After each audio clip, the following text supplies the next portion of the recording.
Dr. Hana pressed her hand against the cool metal wall of the medical bay and took a deep breath. Another long day was beginning aboard Station Omega-7. Through the large window, she could see hundreds of small ships waiting in neat lines. Each ship carried beings who wanted to join the Galactic Alliance. Each being needed a health check before they could start their new lives. Hana had been doing this job for 3 years now. She had seen every type of alien species that existed in the known galaxy: green-skinned traders from the Outer Rim, blue-furred families escaping war zones, crystal beings who spoke in musical tones, all of them hoping for a better future in Alliance space. The medical scanner in front of her hummed quietly. It was the most advanced piece of technology on the station. The machine could look at any drop of blood and tell her everything about a being's species, health, and genetic history. It never made mistakes. It never failed to identify what something was. Her assistant knocked on the door. "Doctor, your next patient is here." "Send them in," Hana said, checking her workstation one more time. The door slid open with a soft hiss. A man walked into the room. Hana looked up from her notes and studied him carefully. He was tall and thin with dark hair and brown eyes. His skin was pale, like someone who had spent too much time in artificial light. He wore simple gray clothes that looked worn but clean. "Please sit down," Hana said, pointing to the examination chair. "I am Dr. Hana. What is your name?" "Deho," the man replied quietly. His voice was calm and steady. "I am here for citizenship processing." Hana pulled up his file on her computer screen. The information was basic. Name Deho. Homeworld, Kepler 442b. Reason for leaving, ecological collapse. No family members listed. No special skills or education noted. Says here you are from Kepler 442b, Hana said. "I am not familiar with that world." "What species are you?" Deho was quiet for a moment. "The records say I am human." "From a small colony world," Hana frowned. She had never heard of humans before. But the galaxy was huge and new species were discovered all the time. Some lived on remote worlds that had little contact with the Alliance. "All right," she said. "This will be quick and simple. I just need to take a small blood sample. The scanner will do the rest." She prepared the small needle and collection tube. Deho held out his arm without hesitation. His skin was warm to the touch. Nothing unusual about that. The needle went in easily and drew out a few drops of dark red blood. "There we go," Hana said. "Just relax while the machine does its work." She placed the blood sample into the scanner's input chamber. The machine's lights came on and it began to work. Hana had done this thousands of times. The process usually took about 2 minutes. The scanner would analyze the blood, compare it to the galactic database, and provide a complete biological profile. "Tell me about your homeworld," Hana said while they waited. "What was the ecological collapse?" "The atmosphere changed," Deho said. "Plants started dying. Animals followed. The colony council said we had to leave or we would all die too. It was a common story. Many worlds had environmental problems. Mining, pollution, climate changes. Hana had heard it all before. The scanner's display screen flickered. That was unusual. The machine always worked perfectly. Hana looked closer at the screen. Numbers and letters were scrolling by too fast to read. The machine was working harder than normal. "Is everything okay?" Deho asked. "Yes, just a small delay," Hana replied. But she was starting to feel worried. The scanner's lights were flashing in patterns she had never seen before. More screens came to life around the medical bay. The scanner was accessing databases that Hana did not even know existed. Deep archive files, historical records, ancient databanks that had not been used in centuries. The main display screen began to show error messages. Warning signs flashed red and yellow. The machine's cooling fans spun faster and faster. Whatever the scanner was trying to process, it was working at maximum capacity. "Dr. Hana?" Deho's voice was still calm, but she could hear concern now. I'm not sure what is happening," Hana admitted. She tried to access the scanner's controls, but the system was locked. All she could do was watch as more and more data flowed across the screens. Then everything stopped. The screens went blank. The lights stopped flashing. Even the cooling fans went quiet. For a moment, the only sound in the room was the soft hum of the station's life support systems. Slowly, the main display screen came back to life. A single line of text appeared in large, clear letters. "Genetic analysis complete." Hana felt relief wash over her. The machine had just been working extra hard for some reason. Now they could finish the examination and move on to the next patient, but then a second line of text appeared. Species identification, error. That is strange, Hannah said. The scanner says it cannot identify your species. A third line appeared. Cross-referencing deep archives, more waiting. More processing. Hannah had never seen the scanner access the deep archives before. Those were historical databases used by researchers and archaeologists. Why would a medical scanner need that information? Finally, a fourth line appeared. Match found in restricted files, and then, in letters that seemed to glow on the screen, subject survived the concluding extinction. Hannah read the words 3 times before they made sense. Then they still did not make sense. The concluding extinction was just a theory, a scary story that scientists talked about sometimes. The complete destruction of an entire species, leaving no trace behind. It was supposed to be impossible. She looked at Daeho. He was sitting very still in the examination chair. His face showed no surprise, no confusion. It was as if he had been expecting this moment. Daeho, Hannah said slowly. What does this mean? He met her eyes. It means, he said quietly, that everything your alliance thinks it knows about the galaxy is wrong. The medical bay fell silent again. Outside the window, ships continued to wait in their neat lines. Other beings continued to hope for new lives in Alliance space. But inside this small room, everything had changed. Dr. Hannah stared at the impossible words on her scanner and realized that her quiet job of processing refugees had just become something much more dangerous. She was looking at a man who should not exist, from a species that should be extinct, carrying secrets that could shake the foundations of galactic civilization. The routine examination was over. Now the real questions would begin. The security alarm went off less than 3 minutes after the scanner displayed its impossible message. Red lights flashed throughout the medical bay as heavy footsteps echoed in the hallway outside. Dr. Hannah looked at Daeho, who remained perfectly calm in his chair. You knew this would happen, she said. Yes, Daeho replied simply. I have been waiting for this moment for a very long time. The door burst open and 4 security guards rushed in. Their leader was a tall woman with short black hair and sharp eyes. Hannah recognized her immediately. Security Chief Wu Jin was known throughout the station for being tough and fair. She did not panic easily. But right now, Wu Jin looked worried. Dr. Hannah, step away from the subject, Wu Jin ordered. We are sealing this room under Alliance Emergency Protocol 7. Protocol 7? Hannah had never heard of such a thing. What does that mean? It means this man might be dangerous to everyone on this station, Wu Jin said. She gestured to her guards, who surrounded Daeho's chair with weapons drawn. Sir, you need to come with us for questioning. Daeho stood up slowly, keeping his hands visible. I understand. But Dr. Hannah should come too. She will want to hear what I have to say. That is not how this works, Wu Jin said firmly. Chief, Hannah interrupted. The scanner found something impossible. This man's blood shows he survived something called the concluding extinction. I think we need answers before we do anything else. Wu Jin stared at the scanner's display screen. The words were still glowing there like an accusation. She spoke into her communication device. Director Kyung-soo, we need you in Medical Bay 7 immediately. Bring the deep files access codes. Within 10 minutes, the medical bay was crowded with station leadership. Director Kyung-soo was a small man with gray hair and intelligent eyes.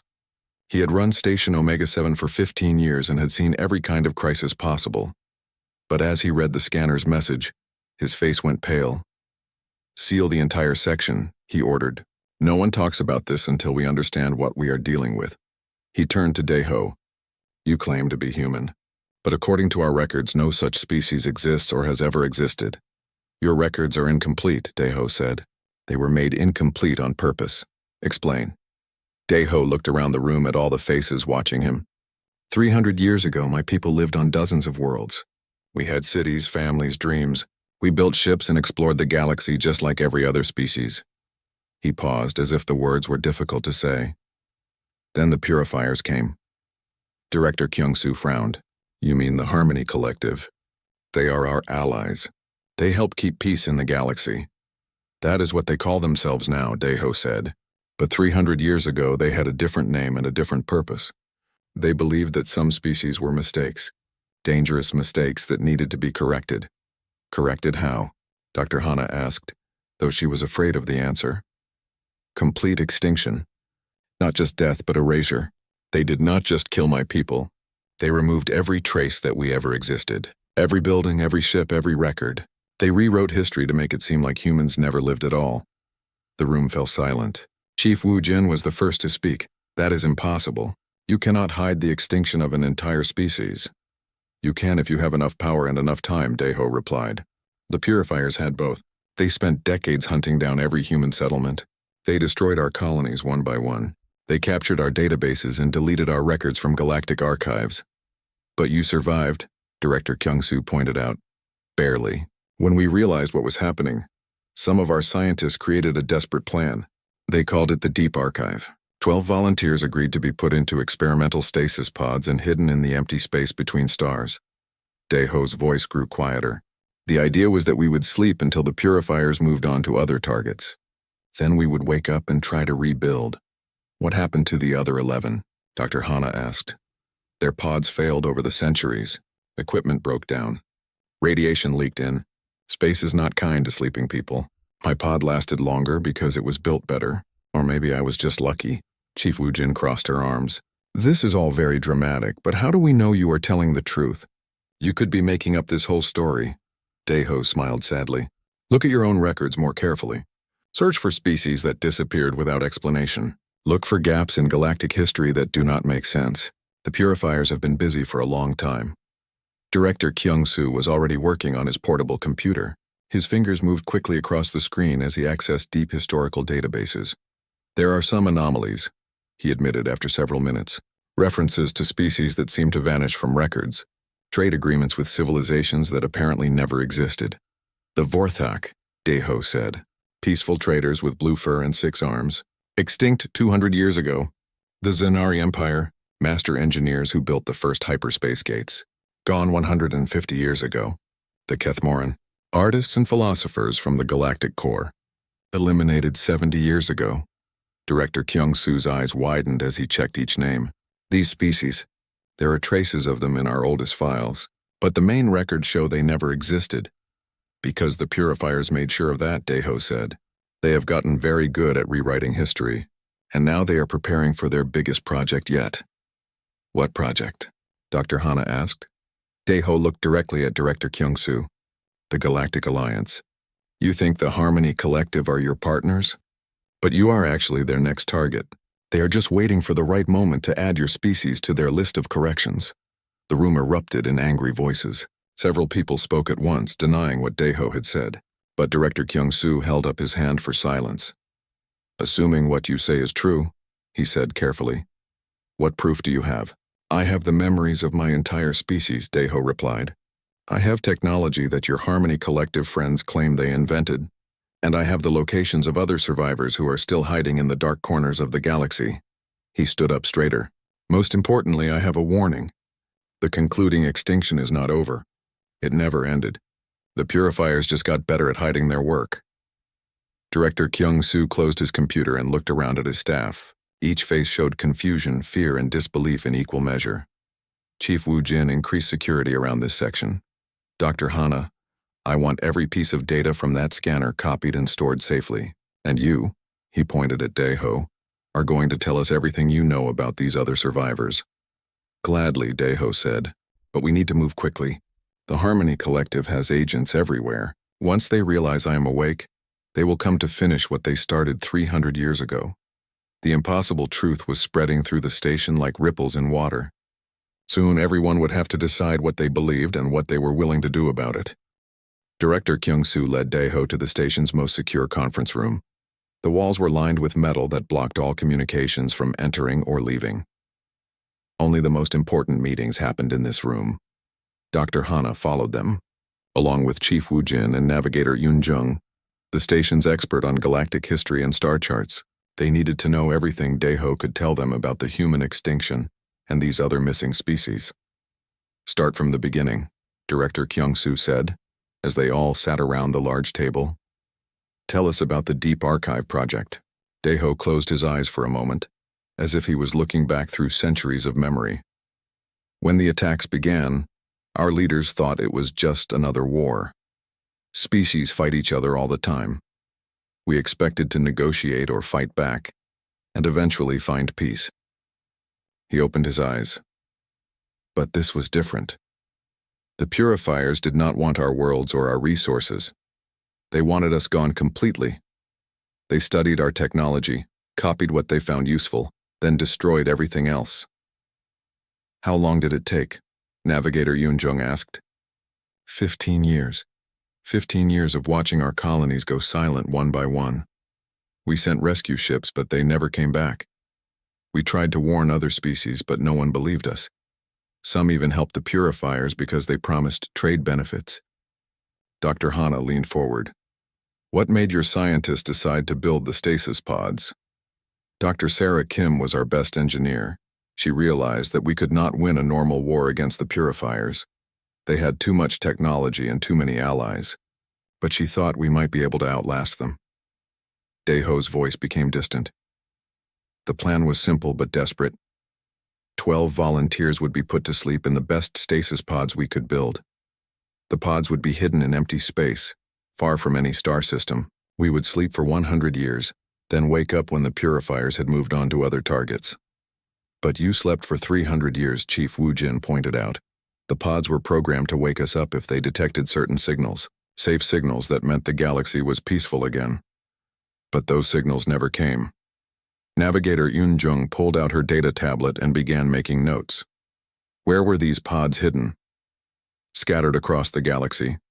We did not want to put all of us in one place. Each pod was in a different sector, floating in the void between star systems. And the other 11 pods failed? Daeho nodded sadly. I have spent the last 2 years searching for them since I woke up. I found 7 of the pod locations. 3 were destroyed by asteroid impacts. 2 had power failures. 1 drifted too close to a neutron star. 1 was found and destroyed by Harmony Collective ships 50 years ago. What about the remaining 4? Dr. Hana asked. Still searching, but I think they are all gone. The galaxy is a dangerous place for sleeping people. Navigator Yunjung looked up from her notes. You said the purifiers copied human technology. What kind of technology? Hyperspace navigation systems, energy weapons, medical scanners like the one that identified my blood. Most of what the Harmony Collective claims to have invented actually came from species they destroyed. She showed him her tablet screen. I have been checking historical records while you talked. There are references to several breakthrough technologies that appeared suddenly in Harmony Collective space. No development history, no research records. They just appeared. Stolen, Daeho said firmly. All of it stolen from dead civilizations. Director Kyung-soo had been quiet during this conversation, but now he spoke up. You mentioned other survivors, people from these extinct species who are still alive. Yes, I have found small groups hiding throughout the galaxy. Most are living under false identities on remote worlds. Some are working as traders or miners, jobs where no one asks too many questions about your background. How many people are we talking about? Maybe a few thousand total. Not many, considering we are talking about entire civilizations. But enough. To preserve some knowledge and culture from each destroyed species. Chief Wu Jin crossed her arms. If these people exist, why have they not tried to expose the truth before now? Because they are afraid, Daeho replied. The Harmony Collective has agents everywhere. Anyone who asks too many questions about missing species tends to disappear. The survivors learn to stay quiet and stay hidden. Until now, Dr. Hana said. Until now. My awakening changes things. The stasis technology that kept me alive also preserved perfect records of human history and technology. Information that the Harmony Collective thought was destroyed forever. Navigator Yunjung looked excited. Can you share this information? Prove what you're saying? Some of it. But we have to be careful. If the Harmony Collective realizes what I know, they will send everything they have to stop us. Director Kyung-soo stood up and began pacing around the room. Let me understand this correctly. You are telling us that our closest allies in peacekeeping are actually genocidal killers who have been erasing entire species for centuries. Yes. And they are planning to do the same thing to the Alliance. Yes. How do you know that? Deho reached into his pocket and pulled out a small device that looked like a smooth metal cube. This is a human data storage unit. It contains everything we knew about the purifiers before they destroyed us. He placed the cube on the table. According to our intelligence files, the purifiers follow a pattern. They identify species that they consider evolutionary mistakes. Then they spend decades infiltrating those species' governments and making allies.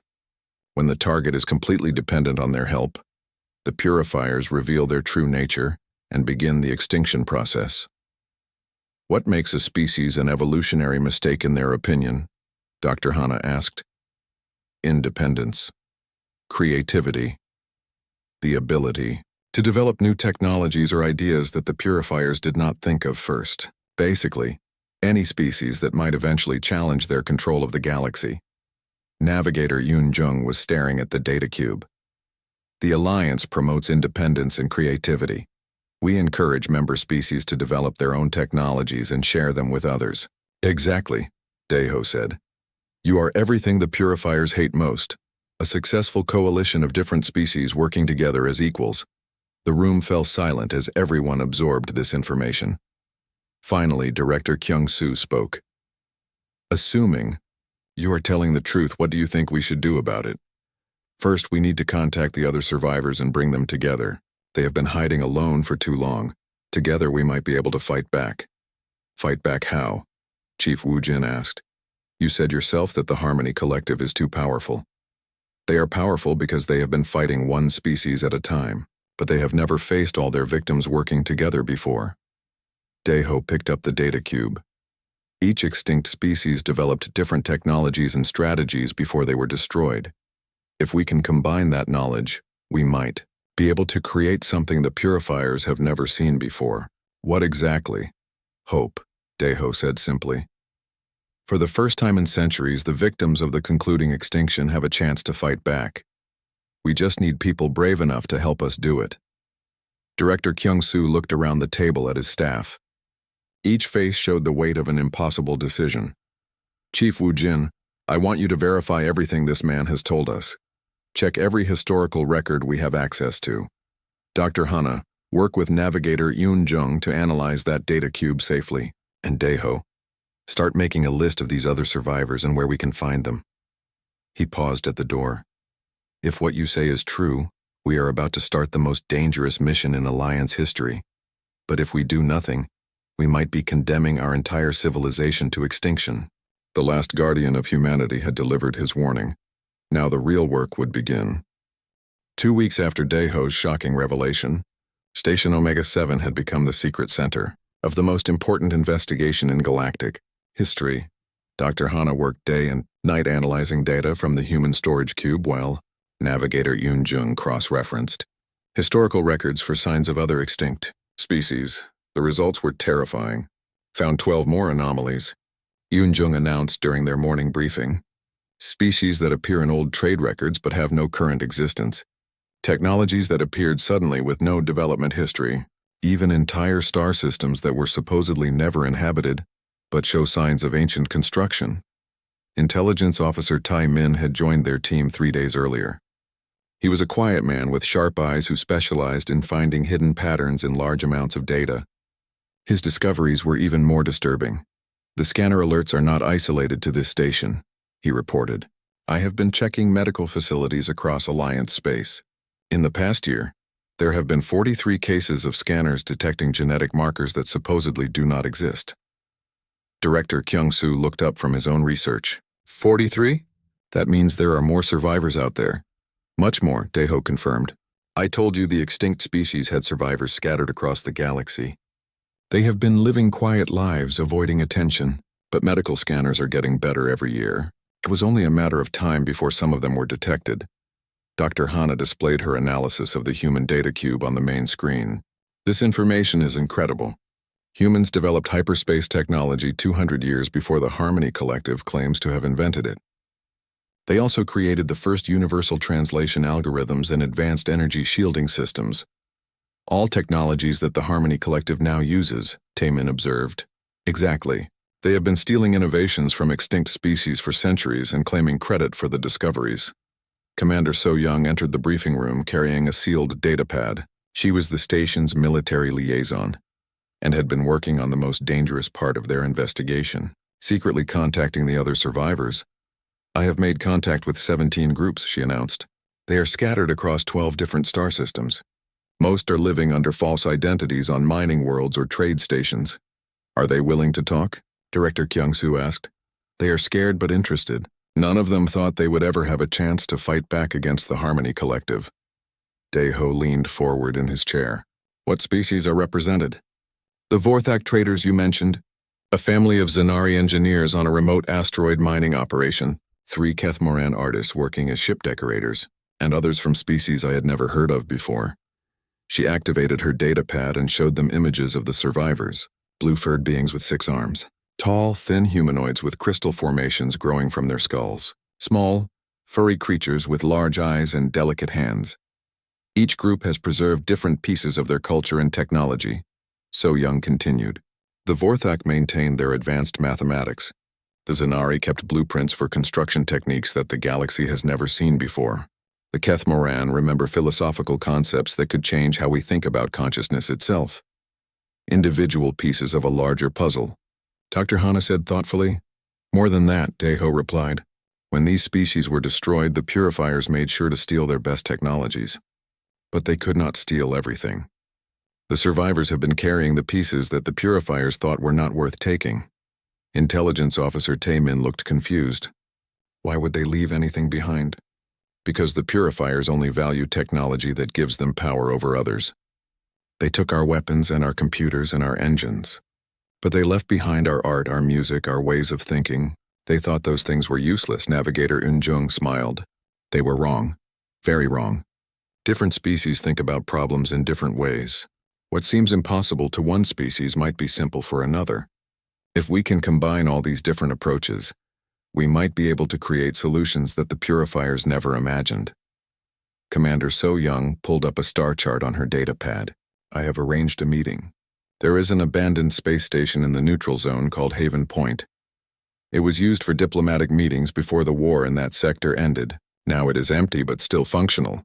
"When?" Director Kyung-soo asked.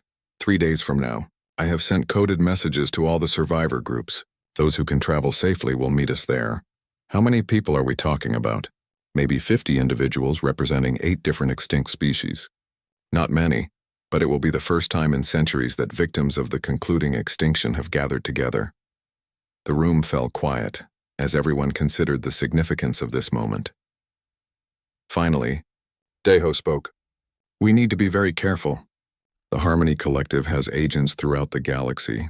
If they discover what we are doing, they will move to stop us." "What kind of agents?" Dr. Hana asked. Intelligence Officer Taemin answered. "I have been researching that question. The Harmony Collective has client species who work for them in exchange for technology and protection. These species do not know about the extinctions, but they report anything unusual to their collective contacts." "Which species?" "At least 6 that I have identified, including 2 that have representatives in the Alliance Council." Director Kyung-soo stood up abruptly. "Are you telling me that Harmony Collective spies are sitting in our government meetings?" "Not spies exactly. More like willing partners who share information because they think they are helping maintain galactic peace." "The same thing in the end," Commander So Young pointed out, "which means we cannot tell the Alliance Council about any of this," Director Kyung-soo said grimly. "If we do, the information will reach the Harmony Collective within hours. We are on our own," Dr. Hana realized.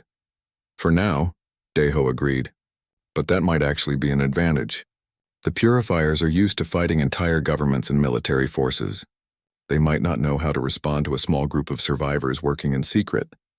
Navigator Eun-jung was studying the star chart. "Haven Point is a good choice for the meeting. It is far from any major shipping routes. We can approach from different directions without attracting attention." "What about security?" Chief Woo Jin had been quiet during most of the briefing, but now she looked worried. "If something goes wrong, we will be trapped in an abandoned station with no backup." "The survivors have been hiding for centuries," Daeho reminded her. "They know how to avoid detection, and they have good reason to keep this meeting secret. Still risky. Everything we are doing is risky. But the alternative is waiting for the Harmony Collective to add our species to their extinction list." Director Kyung-soo made his decision. We go to Haven Point. Commander So-young, prepare a small ship. Only essential personnel. Dr. Hana, bring portable analysis equipment so you can examine any technology the survivors might share. Taemin, I want you to monitor all communications for signs that we have been detected. He looked around the room at his team. Ladies and gentlemen, we are about to make contact with the ghosts of galactic history. People who represent entire civilizations that the rest of the galaxy has forgotten. If we succeed, we might learn how to save ourselves and restore justice for billions of innocent beings. And if we fail? Chief Woo-jin asked. Then we become ghosts too. The Awakening Network was about to hold its first gathering in 3 centuries. The survivors of the concluding extinction would finally have a chance to stand together and plan their response to the forces that had tried to erase them from history. The meeting at Haven Point would change everything. Haven Point Station floated alone in the darkness between star systems, its lights creating a small island of warmth in the cold void. The abandoned diplomatic facility had once hosted peace negotiations between warring species. Now it would witness something much more dangerous. The first gathering of extinction survivors in 300 years. Dr. Hana watched through the viewport as small ships approached the station from different directions. Each vessel looked different, reflecting the varied technologies of species that officially no longer existed. A sleek blue craft that moved with impossible grace. A rough-looking mining ship that seemed to be held together with determination and spare parts. A tiny shuttle that glowed with soft crystalline light. 15 ships so far, Commander So-young reported, all using different identification codes just as planned. Director Kyung-soo nodded. They had spent 3 days traveling to Haven Point in a disguised cargo vessel. The journey had been tense, with everyone wondering if they were flying into a trap set by Harmony Collective agents. Any signs of pursuit or surveillance? He asked. Intelligence Officer Taemin checked his instruments. Nothing on sensors. We appear to be alone out here. That we know of, Chief Woo-jin added grimly. The docking process took 2 hours as each ship was carefully brought aboard the station. Security was essential. One Harmony Collective spy in the group would mean death for everyone present. When the last ship was safely docked, Dae-ho led the Alliance team to the station's main conference room. The sight that greeted them there was unlike anything in recorded galactic history. Representatives of 8 extinct species sat around a large circular table.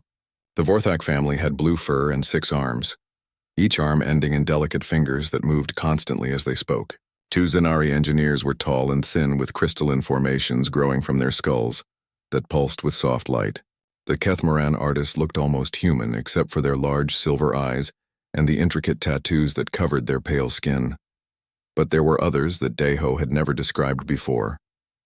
Small beings covered in golden scales who spoke in musical tones, plant-like creatures whose leaves rustled when they moved, even a mechanical being whose people had uploaded their consciousness into artificial bodies before the purifiers found them.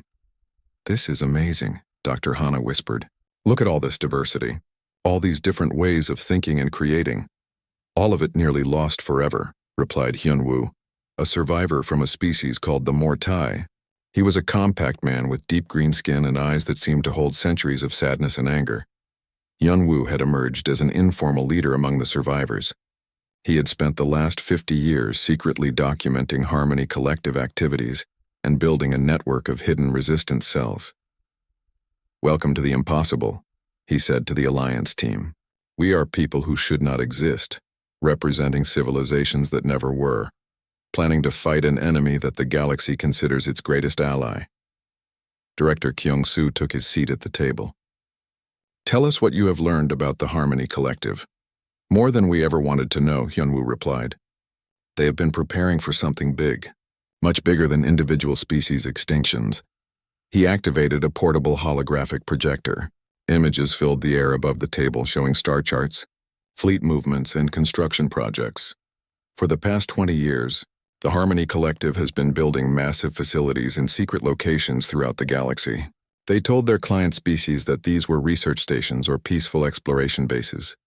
The hologram showed images of enormous structures floating in empty space. Each one was the size of a small moon and bristled with unknown technologies. What are they really? Dr. Hana asked. Extinction machines, said Minho, a Zenari engineer.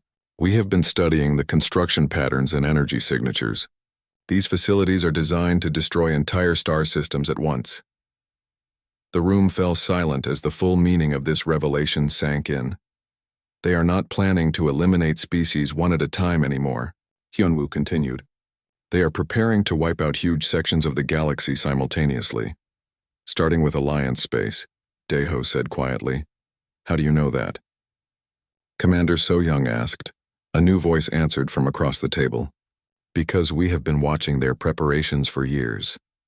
The speaker was Ambassador Yu-jin, but not the Alliance diplomat they knew.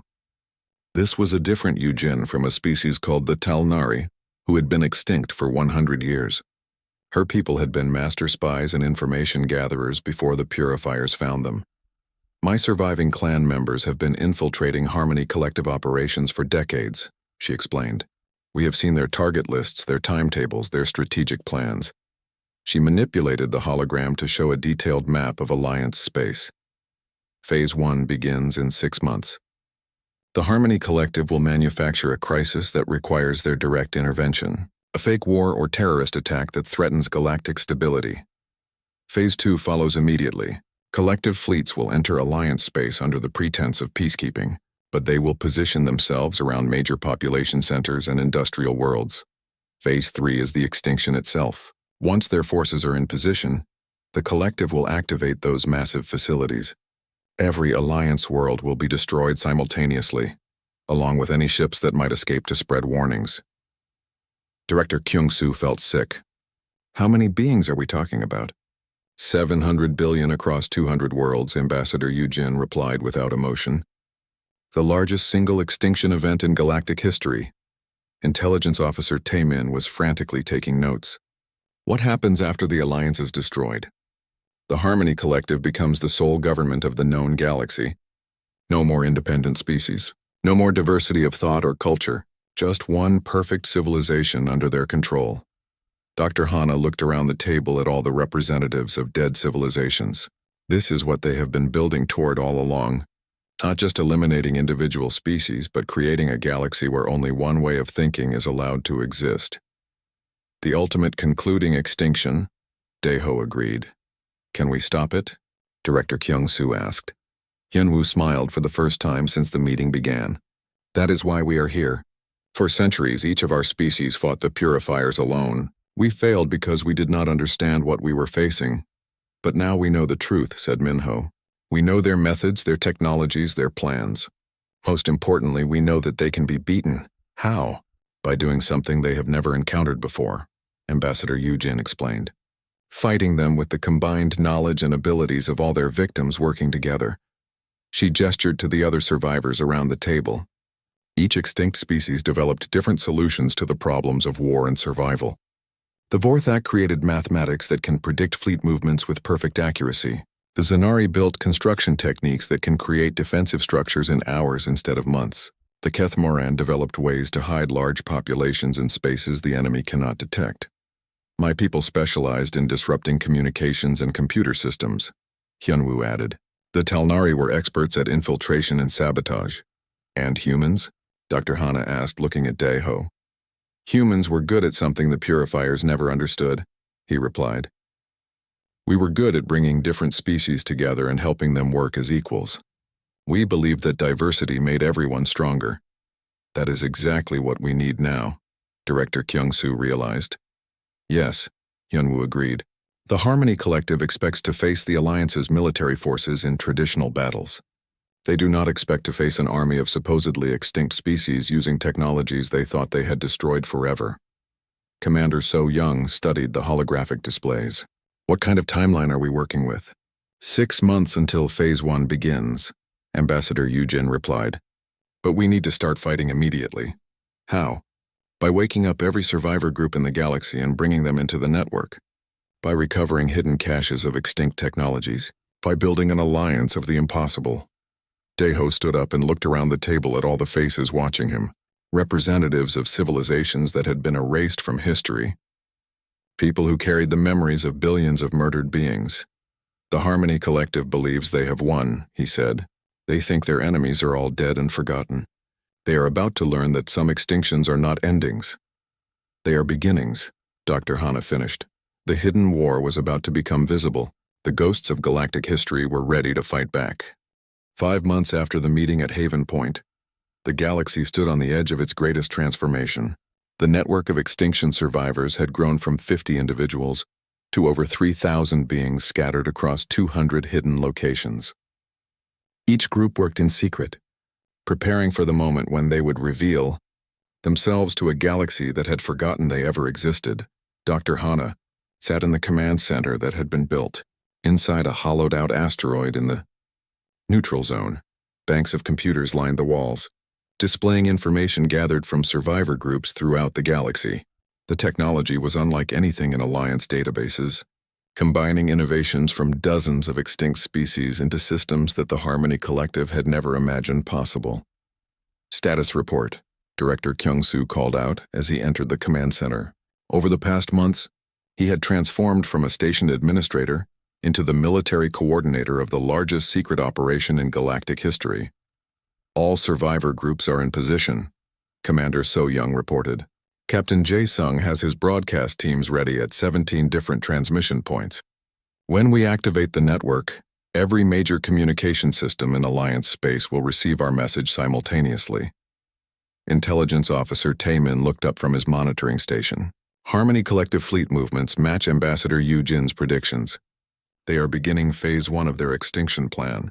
3 fake terrorist attacks in the past week, all blamed on unknown radical groups. Right on schedule, Navigator Yoon Jung observed grimly. The Alliance Council is already talking about requesting collective peacekeeping assistance. Daeho studied the main display screen, which showed the positions of Harmony Collective forces throughout the galaxy. Red dots marked their massive extinction facilities, now fully operational and ready to destroy entire star systems. Blue dots showed Alliance worlds, unknowingly waiting for annihilation. How long before Phase 2 begins? He asked. Ambassador Yujin estimates 2 weeks, Hyunwoo replied. The Mortai resistance leader had become Daeho's closest partner in planning their counterattack. Once collective fleets enter Alliance space, we will have less than 72 hours before Phase 3 destroys everything. Then we move now, Director Kyung-soo decided. Activate the network. Send the message to every world in Alliance space. Captain Jae-sung nodded to his communication teams. Across the galaxy, hidden transmitters came online. Survivor groups that had been preparing for this moment began broadcasting from locations that the Harmony Collective did not know existed. The message was simple, but devastating. Video recordings of Extinction survivors telling their stories. Technical specifications proving that collective technologies had been stolen from murdered species. Detailed plans showing the 3-phase extinction of Alliance civilization. And most importantly, real-time images of the massive facilities that were preparing to destroy hundreds of worlds. Within hours, every news network, government communication system, and public broadcast channel in Alliance space was carrying the same impossible revelation. Species that had been erased from history were speaking directly to the living galaxy, warning them of the fate that awaited all independent civilizations. The reaction was immediate and chaotic. On the Alliance capital world, emergency government sessions convened as officials tried to understand what they were seeing. Some demanded that the broadcasts be dismissed as elaborate hoaxes. Others called for immediate military mobilization against the Harmony Collective. But on colony worlds and trade stations throughout Alliance space, ordinary beings watched the survivor testimonies and began to remember things they had forgotten. Ancient stories passed down through generations. Technologies that had appeared suddenly with no explanation. Historical gaps that had never made sense. The truth spread like fire through dry grass. Collective forces are responding, Intelligence Officer Taemin announced. Emergency fleet movements throughout their territory. They are abandoning their carefully planned timeline and moving to immediate attack positions. They know their secret is out, Ambassador Yu Jin said with satisfaction. Now they have to choose between abandoning their plan or fighting openly. Red warning lights began flashing throughout the command center. Long-range sensors detected massive energy signatures as the Harmony Collective's extinction facilities powered up ahead of schedule. They are choosing to fight, Dr. Hana realized. They are going to try to destroy Alliance space immediately, before organized resistance can form. Estimated time to facility activation? Director Kyung-soo asked. 18 hours, Navigator Yoon Jung replied. Not enough time for Alliance fleets to reach the facilities, even if they believed the warnings and responded immediately. But enough time for us, Deho said quietly. He activated a different communication channel, one that connected to survivor groups throughout the galaxy. When he spoke, his words reached the hidden descendants of dozens of extinct civilizations. My friends, he said, for centuries we have lived in the shadows while our people's killers ruled the galaxy. We have preserved our knowledge, our cultures, our memories of what was stolen from us. Today we stop hiding. On the main display, green dots began appearing throughout space. Each dot represented a survivor group activating technologies that the Harmony Collective thought had been destroyed forever. Fourth-act mathematics disrupted the targeting systems of the Extinction facilities. Zenari engineering created defensive barriers around Alliance worlds. Kethmoran philosophy guided infiltration teams through collective security networks. Phase 1 of Operation Resurrection is complete, Commander So Young reported. The truth has been revealed to the galaxy. Phase 2 begins now, Hyunwoo announced. All survivor groups activate your hidden technologies. Show the galaxy what the Harmony Collective tried to steal from history. Across space, impossible things began to happen. Ships appeared from nowhere, built with engineering techniques that official records claimed had never existed. Defensive systems activated around Alliance worlds, using energy patterns that no living scientist could explain. Communication networks came online that bypassed all known technology, allowing instant coordination across galactic distances. The Harmony Collective found themselves facing an enemy they had never planned for, their own victims, returned from extinction with centuries of preparation and an absolute determination to prevent any other species from suffering the same fate. Collective facilities are experiencing massive system failures, Taemin reported with growing excitement. The extinction machines are shutting down one by one. Alliance fleets are finally responding to our warnings, Captain Jae-sung added. They are moving to engage collective forces throughout their territory. But the real victory was not happening in space. It was happening in the minds of billions of beings throughout the galaxy, as they watched extinct species return from the grave to save the living. The Harmony Collective's greatest weapon had always been their ability to control information and rewrite history. Now that power was broken forever, Dr. Hana watched the displays with tears in her eyes. Look at them all these different species working together, all these different ways of thinking and creating, combining to solve problems that none of them could handle alone. That is what humans always believed, Deho said. That diversity makes everyone stronger. That different voices create better solutions than any single perspective. And that is what the Harmony Collective never understood, Director Kyung-soo added. They thought controlling everything meant winning. But they were just making themselves weaker by eliminating all the innovation and creativity that comes from independent thinking. The final phase of the battle lasted 3 days. Harmony Collective fleets designed to fight traditional military forces found themselves overwhelmed by technologies and strategies they had never encountered. Survivor groups used mobility tactics learned from centuries of hiding to strike at collective supply lines and command centers. Alliance forces, fighting with desperate fury to protect their worlds, pushed deeper into collective territory than anyone had thought possible. When it was over, the Harmony Collective had been shattered as a galactic power. Their extinction facilities were destroyed or captured. Their fleets were scattered. Most importantly, their client species had learned the truth about their supposed benefactors and turned against them in horror. But the greatest victory was not military. It was the moment when Ambassador Yu Jin stood before the Alliance Council and formally introduced the representatives of 17 species that had been declared extinct. We are not ghosts, she said to the assembled delegates. We are not myths or legends. We are the survivors of attempted genocide, and we are here to make sure that no other species ever faces the concluding extinction. The Alliance Council voted unanimously to welcome the survivor species as full members. New worlds were established where they could rebuild their civilizations. Technologies were shared that advanced every member species. Most importantly, laws were passed ensuring that the attempt to erase entire species from history could never happen again. Deho stood in the observation deck of the new Remembrance Station, built in the same location where Haven Point had once hosted the first gathering of extinction survivors.